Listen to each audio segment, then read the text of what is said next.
하나님의 말씀 신약성경 요한복음 5장 1절로 18절 제가 봉독해 올립니다. 그 후에 유대인의 명절이 되어 예수께서 예루살렘에 올라가시니라. 예루살렘에 있는 양문 곁에 히브리 말로 베데스다라는 못이 있는데 거기 행각 5이 있고 그 안에 많은 병자, 맹인, 다리 저는 사람, 혈기 마른 사람들이 누워 물의 움직임을 기다리니 이는 천사가 가끔 못에 내려와 물을 움직이게 하는데 움직인 후에 먼저 들어가는 자는 어떤 병에 걸렸든지 낫게 되밀러라. 거기에 38에 된 병자가 있더라. 예수께서 그 누운 것을 보시고 병이 벌써 오래된 줄을 아시고 이르시되 너가 낫고자 하느냐. 병자가 대답하되 주여 물이 움직일 때에 나를 못에 넣어주는 사람이 없어 내가 가는 동안에 다른 사람이 먼저 내려갔나이다. 예수께서 이르시되 일어나 내 자리를 들고 걸어가라 하시니 그 사람이 곧 나아서 자리를 들고 걸어가니라. 이날은 안식일이니 유대인들이 병 나은 사람에게 이르되 안식일인데 너가 자리를 들고 가는 것이 옳지 아니하니라. 대답하되 나를 낫게 한 그가 자리를 들고 걸어가라 하더라 하니 그들이 묻되 너에게 자리를 들고 걸어가라는 사람이 누구냐 하되 고침을 받은 사람은 그가 누구인지 알지 못하니 이는 거기 사람이 많음으로 예수께서 이미 피하셨음이라. 그 후에 예수께서 성전에서 그 사람을 만나 이르시되 보라 너가 나았으니 더 심한 것이 생기지 않게 다시는 죄를 범하지 말라 하시니 그 사람이 유대인들에게 가서 자기들을 고친 이는 예수라 하니라. 그러므로 안식일에 이러한 일을 행하신다 하여 유대인들이 예수를 박해하게 된지라. 예수께서 그들에게 이르시되 내 아버지께서 이제까지 일하시니 나도 일한다 하시며 함께합니다.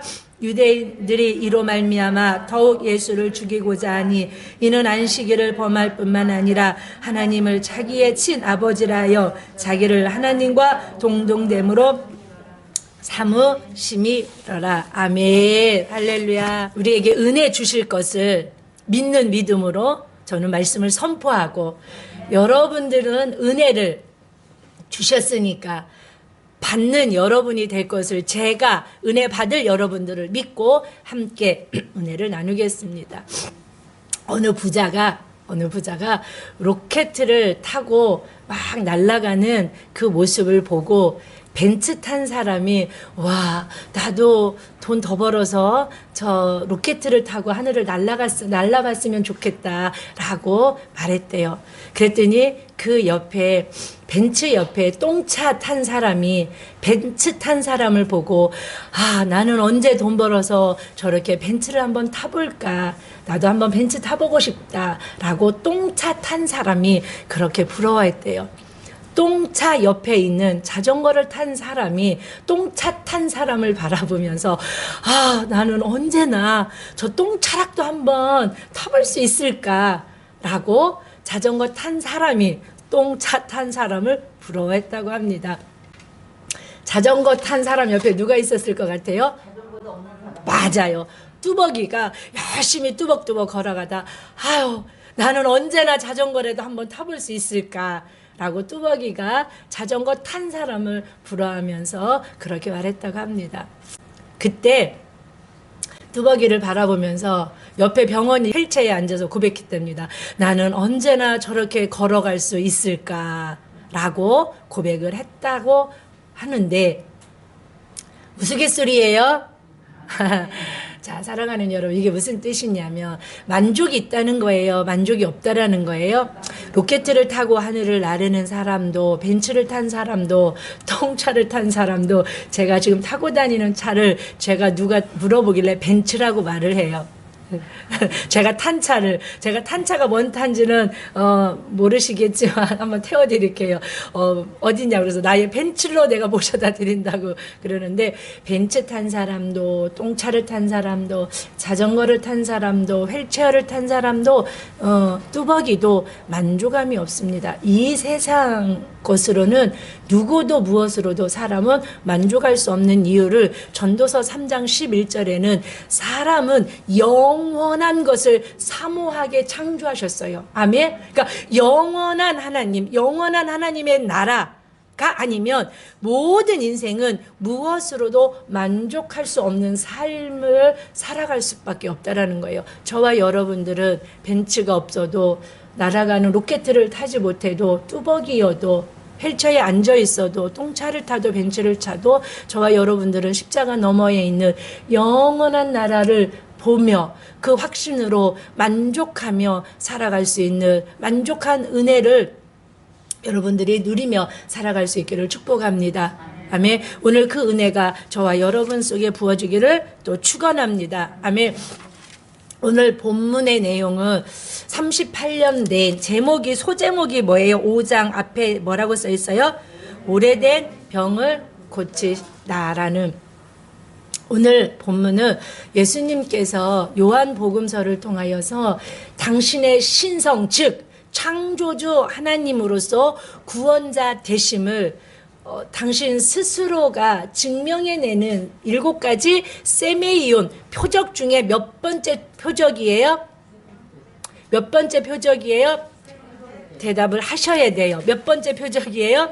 자, 첫 번째 표적은 아멘. 두 번째 표적은 아멘. 오늘 세 번째 표적은 오래된 병자를 고치실. 그 오래된 병자가 몇 년 정도 됐다고 본문에 나와 있습니까? 38년 돼. 자, 오늘 말씀을 통하여 은혜의 집에서 은혜를 구하는 자의 삶을 살아가시기를 축원합니다. 그래서 여러분들은 이 은혜를 충만히 받으셔서 만족을 누리며 살아갈 수 있기를 축원합니다.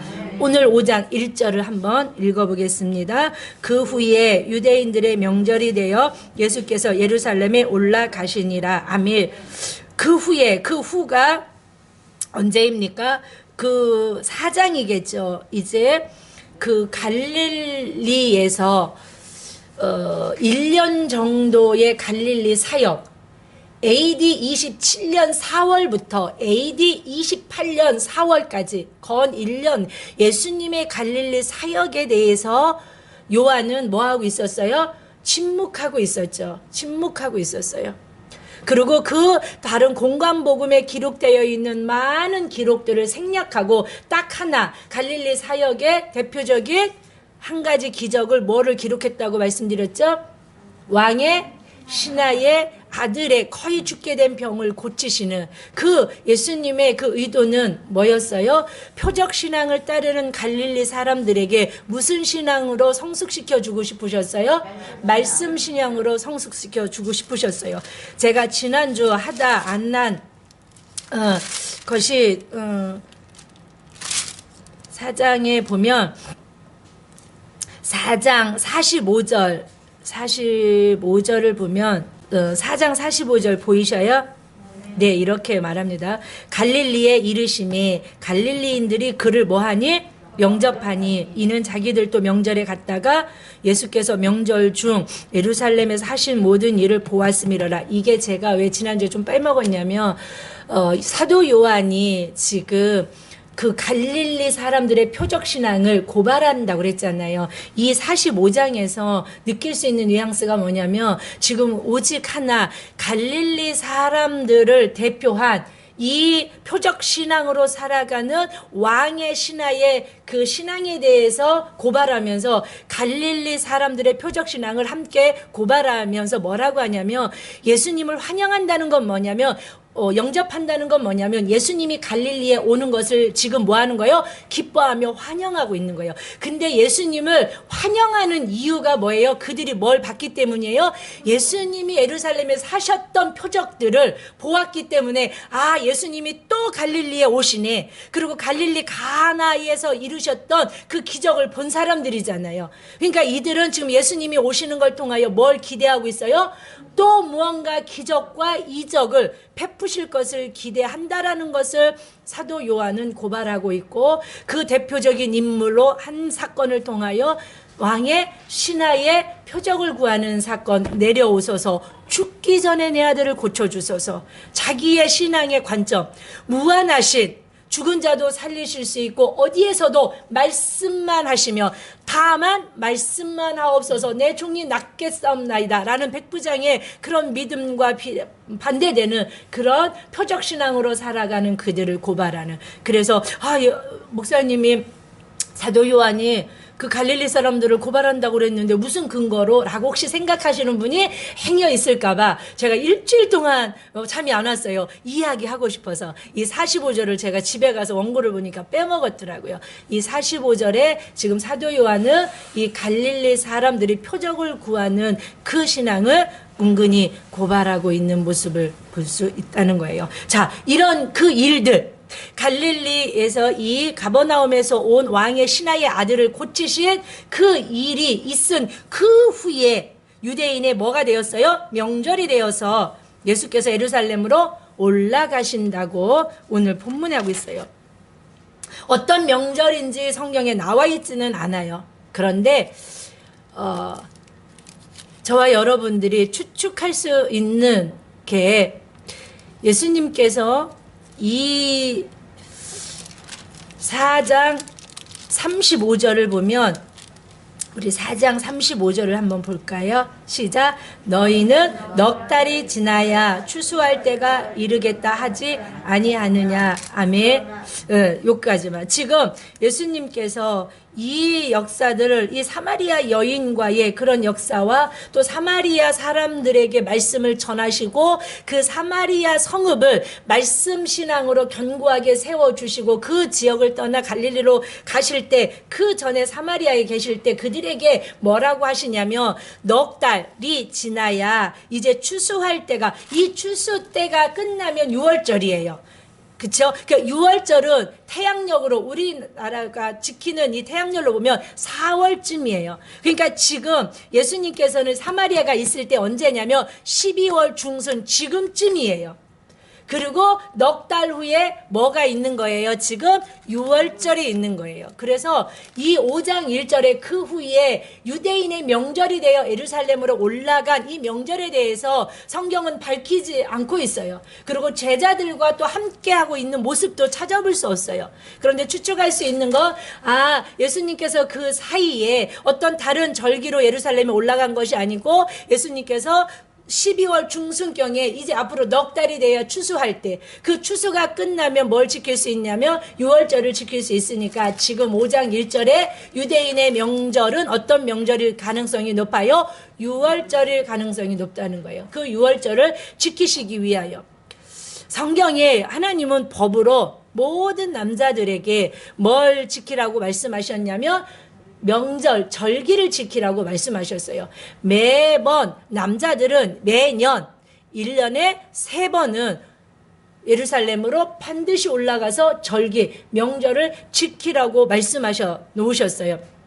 6월절, 오순절, 초막절, 대표적인 그래서 6월절은 애굽에서 출애굽한 절기죠. 아시겠죠? 자, 오순절은 초실절, 칠칠절, 첫 것을 거두어드리고 하나님 앞에 풍성한 추수의 그 은혜를 감사하면서 드려지는 또 그런 절기였어요. 초막절은 장막절, 수장절이라고도 하죠.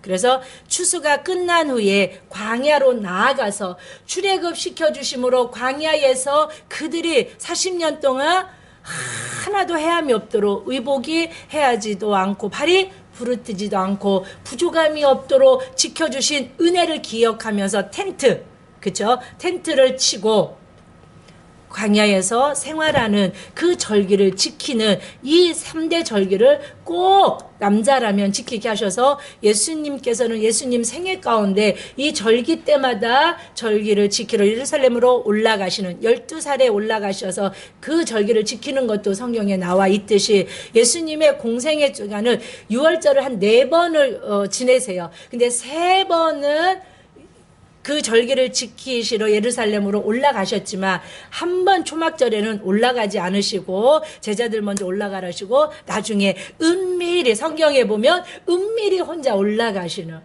참 예수님은 무언가 이렇게 계획하시고 디테일하게 그 당신의 계획을 아름답게 이끌어 가시는, 다 그냥 애기들도 뭔가 이렇게 움직이고 뭔가 행하는 거 보면 이유가 있어요, 없어요?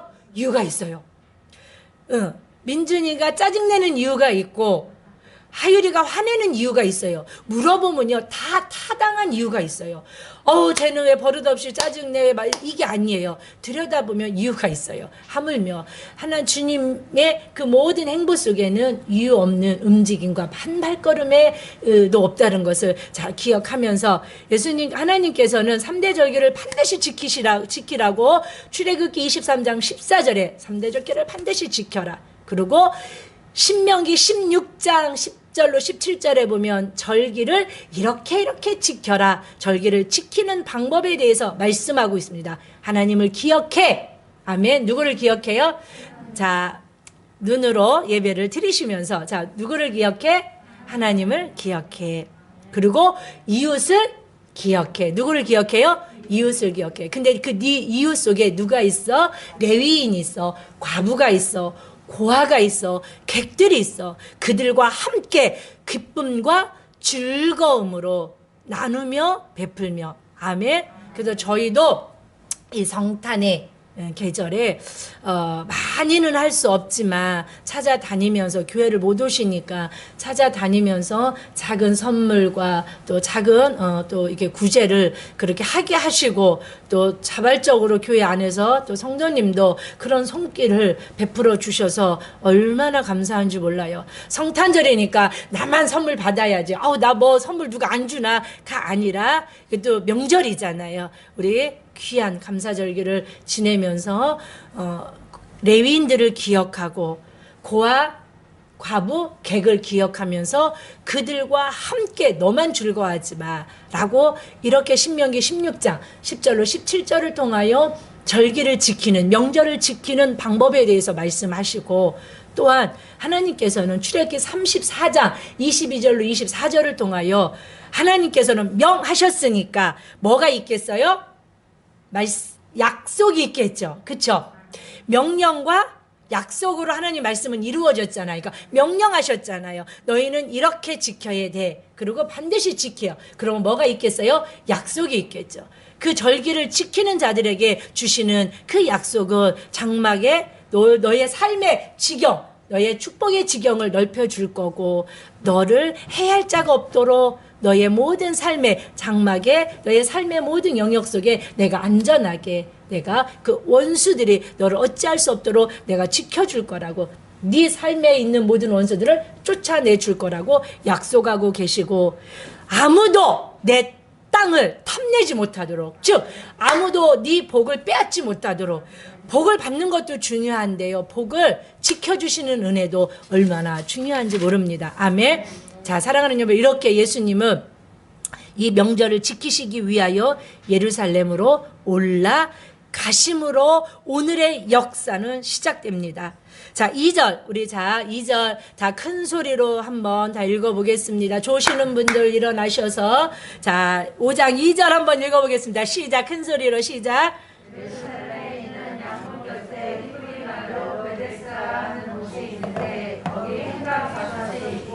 아멘. 양문 곁에 어떤 연못이 있어요? 베데스다라는 연못이 있고 거기 뭐예요? 행각이? 예, 솔로몬 행각이라고 하더라고요. 5이 있습니다. 자, 머릿속에 제가 지도를 찾아놨다가 지금 방송실에 못 보내서 양문이 어느 쪽인지를 저 위쪽인데 베데스다라는 연못이 있고 그 연못 옆에 지금 행각 5채예요. 5채가 있고 그 행각 우리 같은 원두막 같은 거로 해야 되나요? 아무튼 좋은 건물이죠. 그 건물 속에 누가 있느냐면 3절 읽어볼까요? 그 안에 많은 병자가 있는데 맹인들이고 다리 저는 사람이고 혈기 마른 사람들이 누워 있습니다. 자, 머릿속에 이렇게 성전에 양문이 있어요. 양문은 희생 제사로 드릴 양들, 짐승들이 들어가고 나오진 않겠죠. 들어가서 뭐 하니까? 죽으니까 들어가는 그 양들 희생 제물들을 옮기는 그런 문이에요. 성전에 예루살렘에 문은 많아요. 8개, 9개. 그런데 다 시대마다 조금씩 달라요. 뭐 어떤 시대는 8개를 사용하고 어떤 시대는 7개, 어떤 시대는 9개. 그래서 제가 찾았던 거는 느헤미야 시대에 이제 보수하면서 성경에 있는 그런 데는 문들에 대하여 제가 자료를 찾았었는데 못 올려서. 자, 양문을 기억하세요. 그 예루살렘의 그 양문. 그래서 분문도 있죠. 분문이 뭘까요? 똥문이. 아이고, 맞아요. 똥문. 미문도 있죠. 미문. 사도행전에 나오는 미문이 뭐 많아요. 여호수아의 문, 뭐 금문, 뭐 왕의 문, 뭐 별문 다 있어요. 스데반문, 헤롯문, 다메섹문. 시대마다 좀 달라요. 골짜기문, 뭐 샘문, 수문. 그쵸? 또 막 수문 막 기억나시죠? 시대마다 조금 불려진 이름도 다르고 숫자도 다르기 때문에 거기에 또 막 매여서 막 몇 개 할 필요가 없어요. 자, 양문이 있다고 치고 뭐가 들어가는 문이에요? 희생 제물이 될 양들을 끌고 들어가는 어떤 그런 문이에요. 그 문 옆에 베데스다가 있어요. 자, 영상으로 보면 베데스다가 합성어예요. 베데스다라는 말이 합성어인데 베트가 뭐예요? 집이죠. 자, 베트가 집이에요. 아멘. 베트 아닌 것 같아요. 베트가 집이고 헤세드가 뭐예요? 자, 은혜죠. 그래서 베트와 헤세드의 결합된 합성어가 뭐예요? 베데스타예요. 무엇의 집이에요? 은혜의 집이고 자비의 집이에요. 자, 여기까지 이해가 가시죠? 베데스다는 베트 집과 헤세드 은혜의 합성어로서 은혜의 집이고 자비의 집이라는 거예요. 자, 사랑하는 여러분, 베델은 뜻이 뭐예요? 베델은 베트하고 하나님 하나님의 집이 베델이에요. 저와 여러분들은 베델, 하나님의 집에 오신 거예요. 아멘. 그런데 베델이 뭐냐면 하나님의 집에 계신 하나님. 자, 여기를 하나님의 집인데 하나님이 안 계시면 가짜 베델이겠죠. 가짜 베델이겠죠. 그리고 이 베델에 계신 하나님의 집의 주인으로 계신 하나님을 배웁지 못하고 만나지 못한 예배자가 있을 수 있다는 거예요. 저와 여러분들은 베델, 하나님의 집에 오셔서 이 집의 주인 되시는 하나님을 배우는 은혜가 있기를 축복하면서 은혜의 집, 교회는 은혜가 부어지는 특별한 은혜가, 약속된 은혜가 부어지는 특별한 지정된 곳이에요. 아멘. 이곳에 오셔서 하나님이 부어주신 약속된 은혜를 충만히 받고 돌아가실 수 있는 은혜가 있기를 축복합니다. 은혜의 집에 왔는데 은혜 못 받고 가고 아버지 집에 왔는데 아버지를 못 만나고 간다라는 것은 얼마나 낭비입니까? 얼마나 허비입니까? 얼마나 슬픈 일이겠습니까?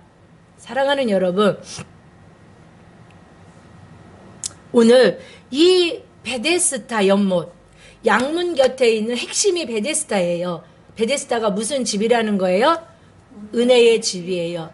이 은혜의 집, 이 베데스다 연못에 들어가기 위하여 그 행각 안에 수많은 병자들이 지금 이 요한이 표현하고 있는 많은 병자의 원어를 보면 플레도스예요. 물이나 군중이라는 뜻이에요. 그런데 왠지 우리는 본문을 읽으면 맹인이 있고 다리 저는 사람이 있고 혈기 마른 사람이 있고 38년 된 많은 사람이 있긴 있지만 그냥 그 정도 좀 있나 보다라고 생각하는데 요한은 어떤 단어를 써서 플레도스라는 단어를 써서 군중이 모여 있는 거예요. 수많은 무리들이 모여 있는 거예요. 어디예요? 어디예요? 양문 곁에 베데스다 연못 옆에 있는 행각에 모여 있는 거예요.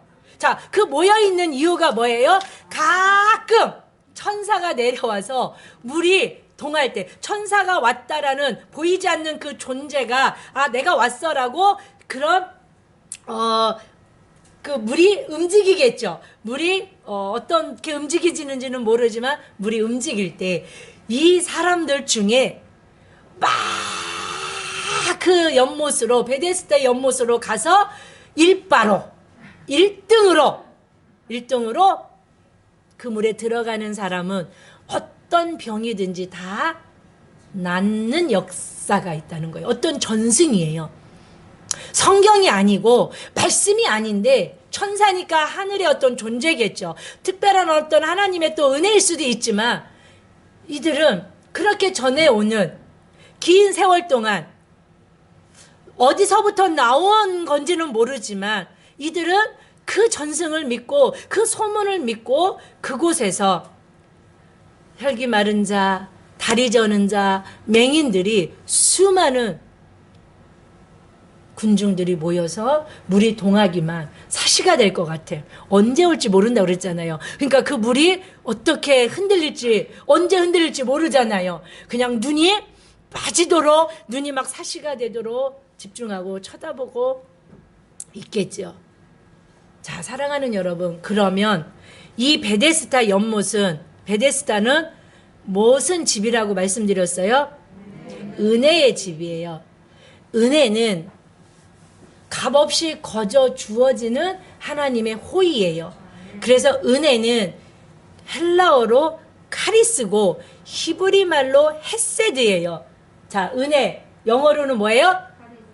영어로는 그레이스, 헬라어로 카리스, 히브리 말로 헤세드예요. 자, 읽어볼게요. 시작.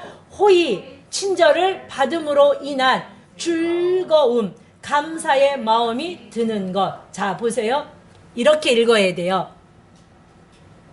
자격 없는 자에게 값없이 거저 주신, 베풀어 주신 호의나 친절 때문에 그 친절을 받았어. 누군가에게 받았어. 그래서 내 마음이 어때요? 기쁨과 즐거움이 있어. 그래서 그를 향한 어떤 마음이 드는 거예요? 예. 아멘. 그래서 은혜, 카리스는 감사한 마음과 같이 연결되어 있어요. 은혜는 하나님이 자격 없는 우리들에게 아낌없이, 값없이, 조건 없이 무언가를 호의를 베풀어 주신 것에 대하여 내 마음이 기쁜 거예요. 그래서 은혜 받으면 뭐예요? 기쁜 거예요. 그래서 그 기쁜 마음 속에 뭐 해야지? 감사해야지라는 마음이 충만한 상태가 은혜에 충만한 상태입니다. 저를 한번 보실래요? 저를 한번 보세요. 이해가 가시죠? 은혜를 설명해 보세요 라고 하면, 자, 이쪽에서 여러분 나름대로 개구리 같이 막 웅성거릴 수는 있겠지만 이쪽 여러분 은혜를 여러분들 이걸 보시면서 한번 여러분 나름대로 고백해 보세요. 여러분 마음에 새겨서 시작. 아, 맞았어요. 자, 이쪽 시작.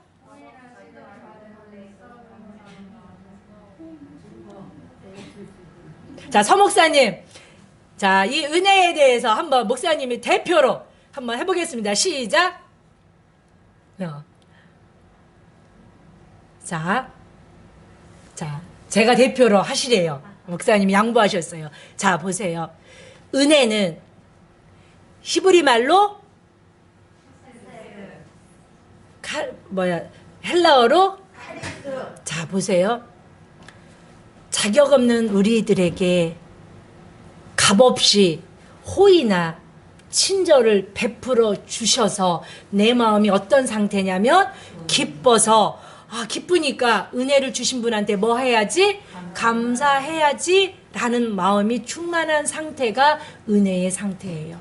자, 그러면 지금 이 은혜가 충만한 상태의 집이 베데스다예요.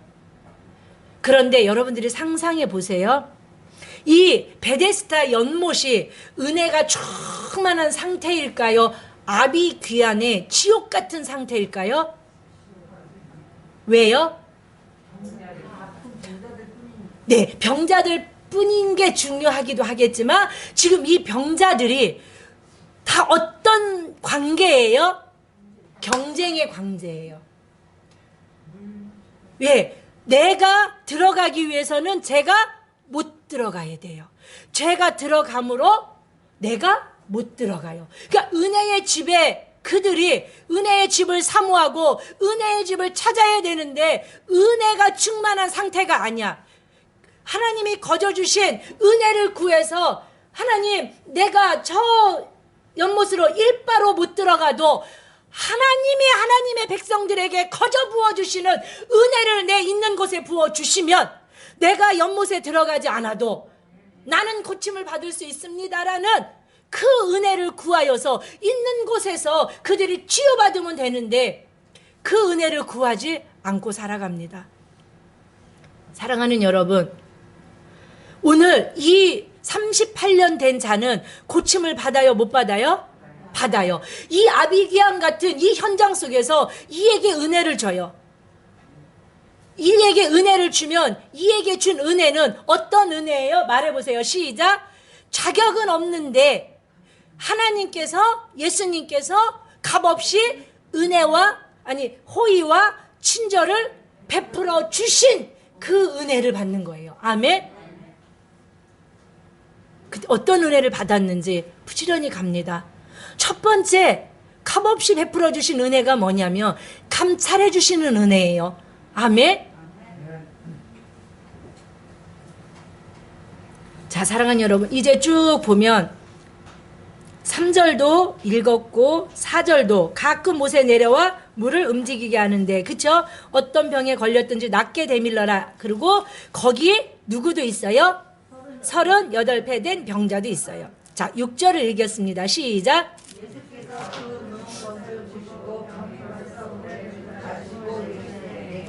아멘. 자, 예수님께서 그 수많은 군중들이 있어요. 이 군중들을 제가 뭐라고 그랬어요? 플레도스라고 그랬어요. 플레도스. 너무 많은 거예요.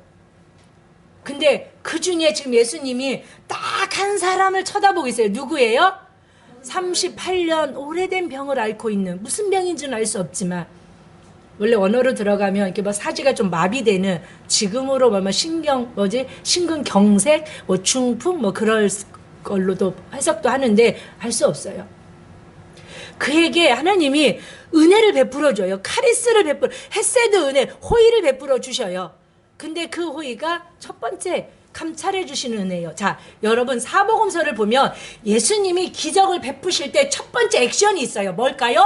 그를 불쌍히 보시고, 그의 그를 보시고, 그를 보시고, 그를 보시고, 그를 보시고 불쌍히 여기셔요.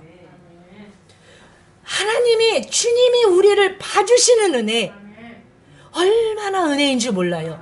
수많은 예배를 드리고 수많은 군중이 모여서 그곳에서 베데스다 연못이 동할 때 들어가려고 하는 그 수많은 군중들 속에 지금 예수님은 38년 된 그 한 사람을 보고 계신 거예요.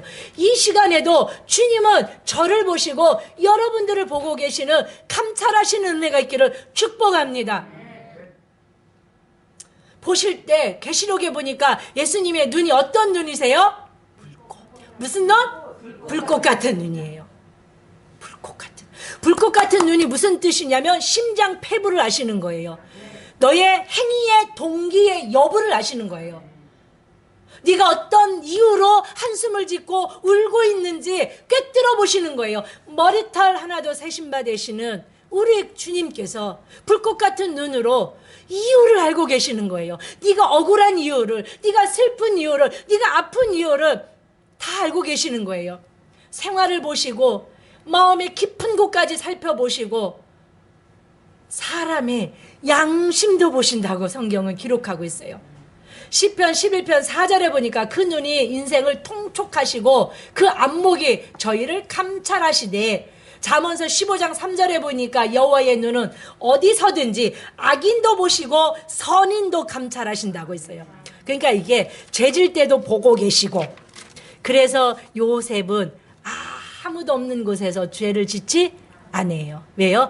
사람은 없을지라도 그곳에 누구의 눈이? 여호와의 눈이 감찰하고 계신 코람데오의 신앙.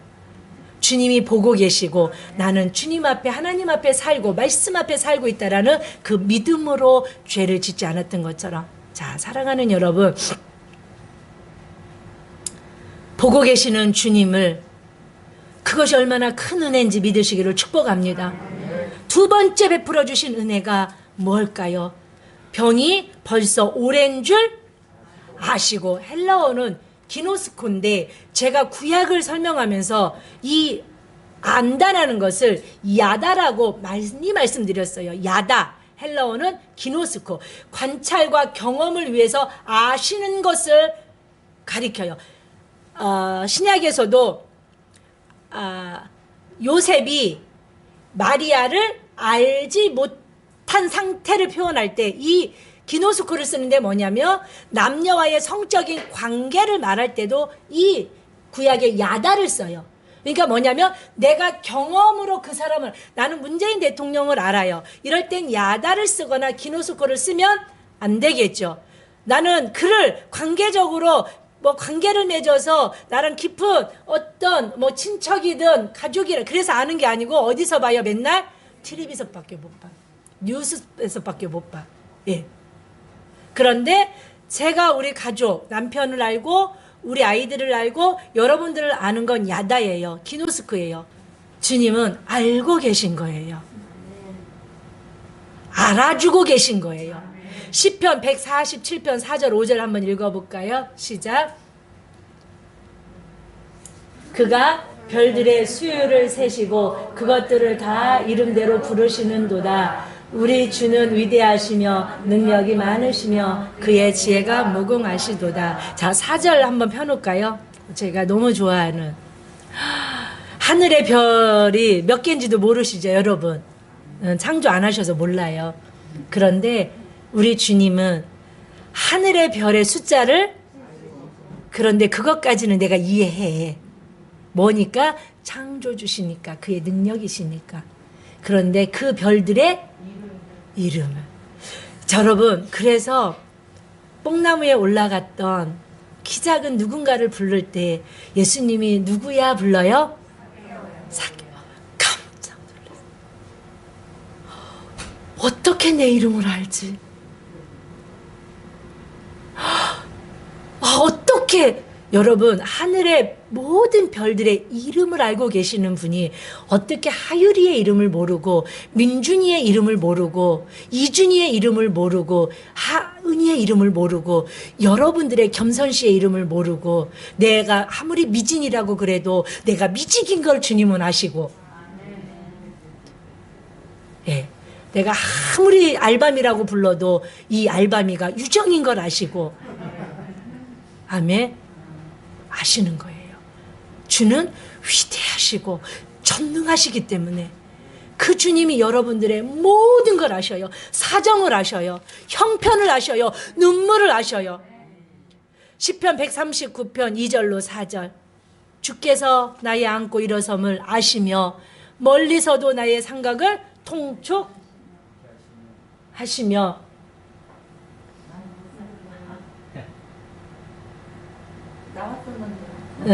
네, 다 아신다는, 나의 모든 길과 내가 눕는 것을 살펴보셨으므로 나의 모든 행위를 익히 아시오니 여호와여, 내 혀의 말을 알지 못하시는 것이 하나도 없으시면, 없을 때 흉보시면 하나님이 들으셔요.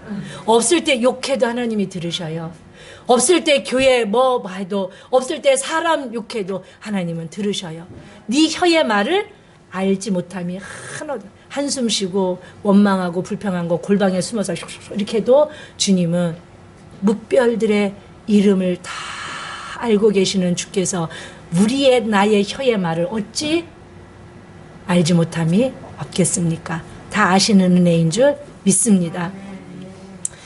에스겔 11장 5절에 보면 이스라엘 족속들에게 하나님 여호와께서 뭐라 그러냐면, 너희 마음에서 일어나는 것을 내가 다 알아.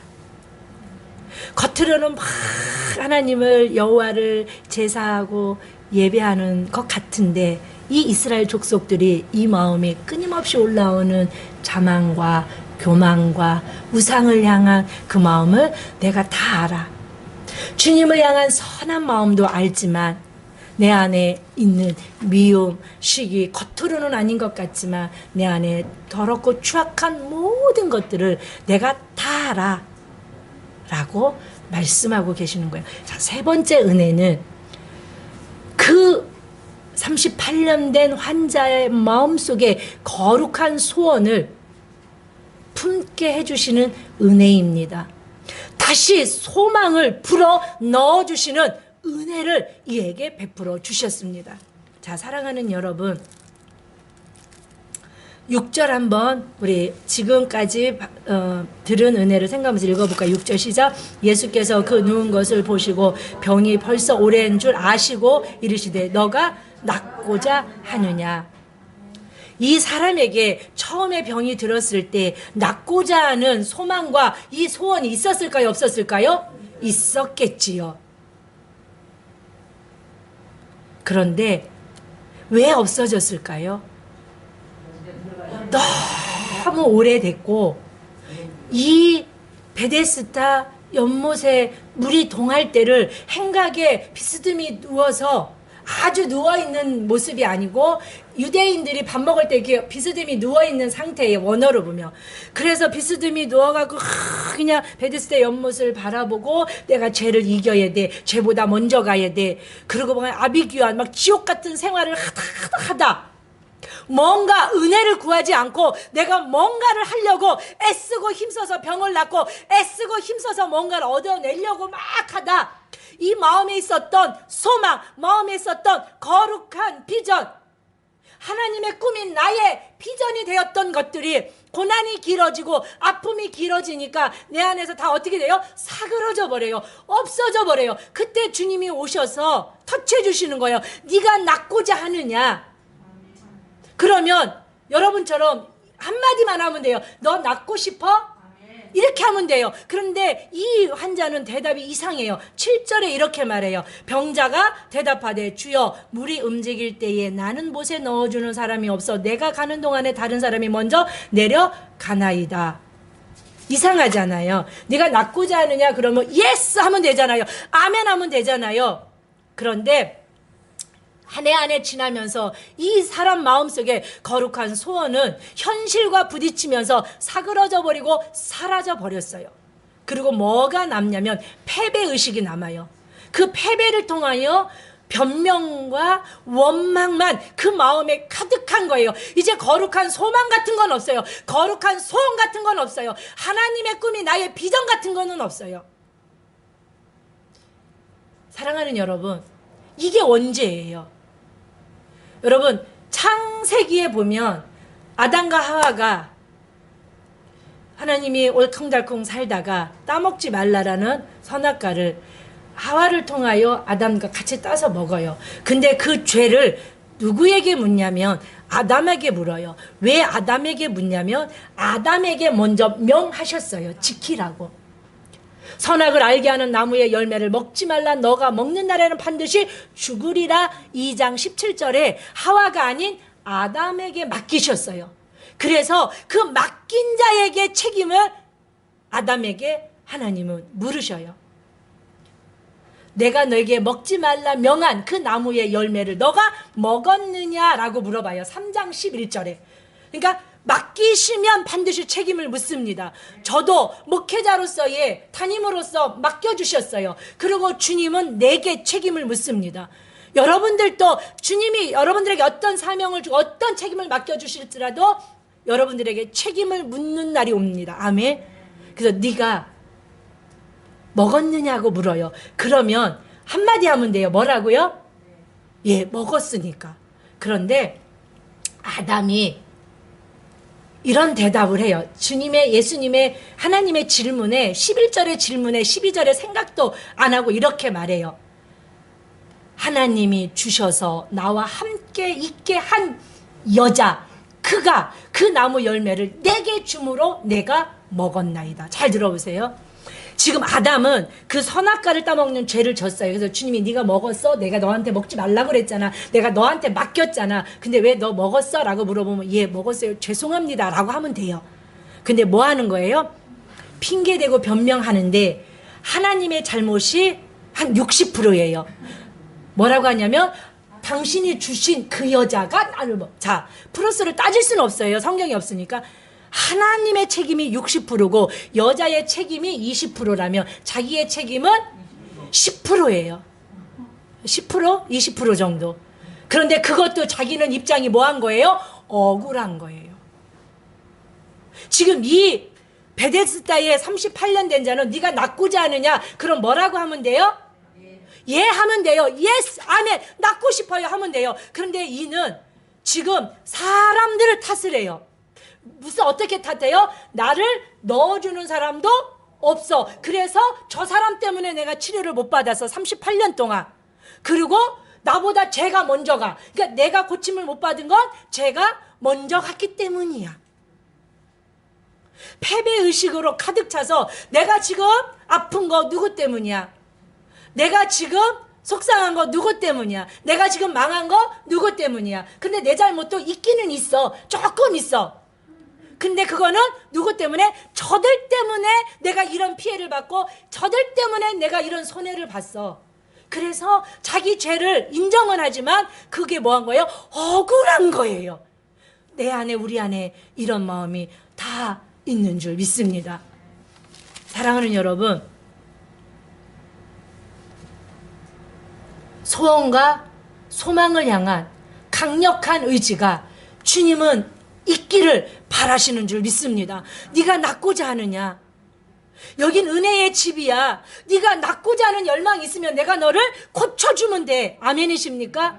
새로운 소망과 새로운 소원을 되찾아 주시는 하나님의 은혜인 줄 믿습니다. 그리고 마지막에 그에게 어떤 은혜를 주냐면 새로운 삶의 방향을 제시해 주시는 은혜입니다. 8절을 읽어보겠습니다. 시작. 예수께서 이르시되 일어나 내 자리를 들고 걸어가라 하시니 너가 낳고자 하느냐? 네가 낳고자 하는 소원을 다시 한번 품어봐라. 여러분 안에 사그러졌던 거룩한 소원과 여러분들 하나님이 주신 소망이 다시 한번 불일듯 일어날 수 있기를, 사그러졌던 불꽃이 다시 한번 피어나기를 축복합니다. 그 소원을 향한, 그 꿈을 향한 강력한 의지가 다시 한번 여러분 안에 솟아날 수 있기를 축복합니다. 이 38년 된 자에게 새로운 삶의 방향을 제시해 주는데 일어나 내 자리를 들고 가. 삶으로 가라는 거예요. 사랑하는 여러분, 너의 삶으로 나가. 중풍병자를 고치시고 내 침상을 들고 집으로 가라고 말씀하십니다. 아멘이시죠? 이에게 은혜를 베풀어 주시는데 너에게 삶의 방향이 이제 뭐냐면 죄 지으면 안 돼요. 아멘? 이에게 마지막에 그를 보내면서 고쳐주시고 보내면서 이에게 뭐라고 14절에 말씀하시냐면 다시는 죄를 범하지 말라 하시니, 질병은 두 가지로 옵니다. 죄 때문에도 오고요, 하나님의 영광 때문에도 오고요, 때로는 실수 때문에도 옵니다. 그런데 본문을 보면 이 38년 된 자는 뭐 때문에 병이 온 것 같아요? 죄 때문에. 그래서 집으로 돌려보내며 삶으로 돌려보내며 이제 너의 삶의 방향은 죄된 길이 아니야. 너의 몸, 고침받은 너의 몸은 이제 죄의 불의의 병기로 쓰임받지 마. 의의 병기로 은혜를 구하는, 하나님께 쓰임받는 삶의 방향을 제시해 주시는 놀라우신 은혜가 이에게 베풀어 줬던 것처럼 저와 여러분들에게도 이 은혜가 있기를 축복합니다. 너의 삶으로 돌아가. 네가 있을 곳은 이곳이 아니야. 너는 여기서 은혜 충만히 거저 주신 하나님의 은혜와 하나님의 그 충만하신 은혜, 감사함이 충만한 상태를 가지고 삶으로 돌아가. 그리고 삶에 가서 죄 짓지 마. 너는 하나님의 영광을 위하여 주님이 쓰시는 의의 도구로 쓰임받아. 마지막 은혜가 뭐냐면 이에게 베풀어 주신 마지막 은혜는 일방적인 은혜입니다. 자, 이는 예수를 잘 몰라요. 다음 주에 더 하겠지만 이 38년 된 환자는 예수님이 누군지 몰라요. 예수님이 수많은 클레도스, 이 수많은 군중 속에 보시고 아시고 찾아오셔서 그를 고쳐주신 은혜예요. 요구하지 않았어요. 기도하지 않았어요. 바란 적도 없어요. 그런데 주님은 일방적으로 오셔서 일방적으로 고쳐주셨어요. 일방적으로 은혜를 주셨어요. 일방적으로 축복해 주셨어요. 이것이 우리에게 주시는 하나님의 은혜입니다. 값없이 주시는 하나님의 호의요, 하나님의 친절입니다. 그래서 우리 마음의 상태가 그 은혜로 기쁘고, 그래서 감사한 마음이 충만한 상태로 살아가야 되는 은혜를 받은 여러분인 줄 믿습니다. 나는 은혜 받은 게 없는데요, 깨닫지 못한 것뿐입니다. 그리고 은혜의 집에 오셔서 은혜를 구하십시오. 그래서 은혜가 충만하셔서 여러분들의 삶에, 여러분들이 하나님의 의의 병기로 여러분들을 사용하시고 여러분들을 쓰시는 놀라운 축복이 있기를 축원합니다.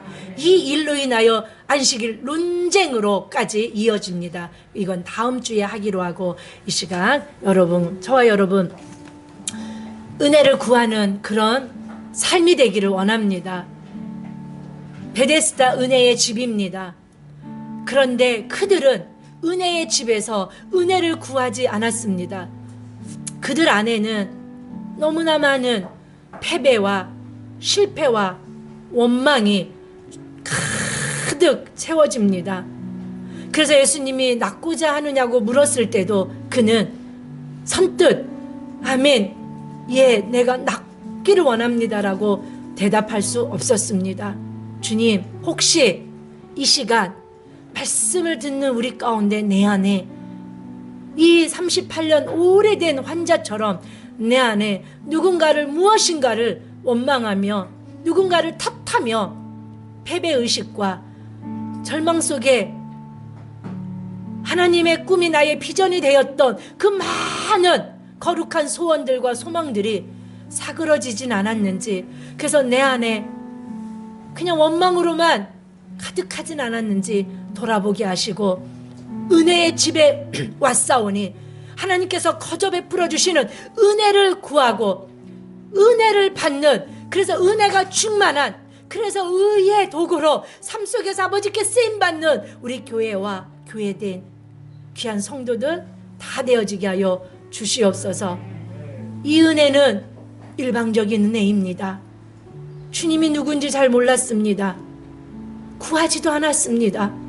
우리 삶 속에 내가 구하지도 않은 수많은 은혜들이 지금 부어져 있음을 알게 하여 주시옵소서. 그 은혜를 발견하게 하여 주시옵소서. 그 값없이 부어진 지금의 그 충만한 은혜를 깨닫게 하여 주시어서 그 은혜를 통하여 감사와 기쁨이 회복되게 하여 주시옵소서. 값없이 부어주신 은혜를 갈망하며 살아가는 우리 모두가 되어질 줄 믿사옵고 감사하신 예수님의 이름으로 기도 올리옵나이다. 아멘.